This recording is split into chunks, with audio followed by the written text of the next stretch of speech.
புருஷன்.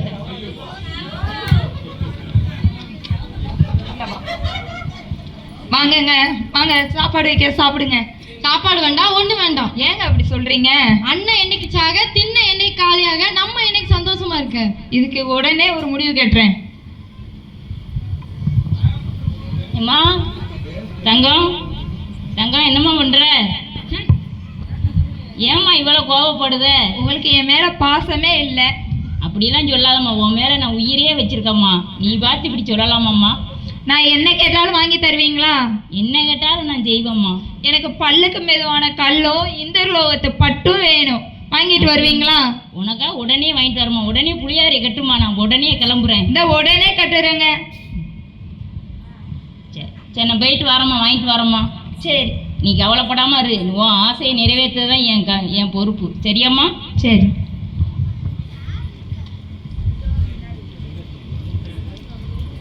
என்ன ஒரு மானிடன் கல்லை எடுக்கிறான், கடிக்கிறான், கீழே போட்டு விடுகிறான்.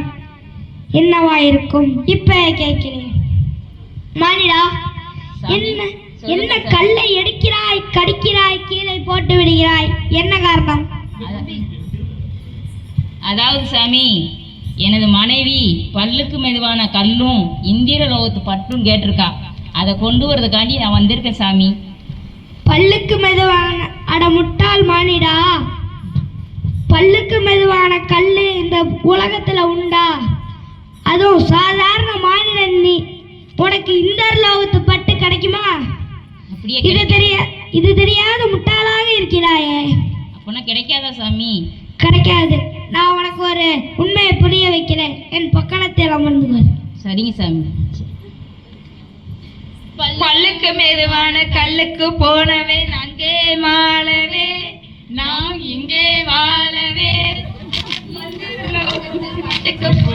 அங்கே மாளவே, நாம் இங்கே வாழவே.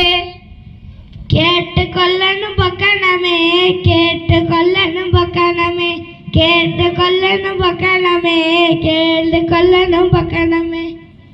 சாமி, இப்பதான் எனக்கு அருமை. இப்படி அப்பாவி புருஷனா இருந்துட்டேனே சாமி.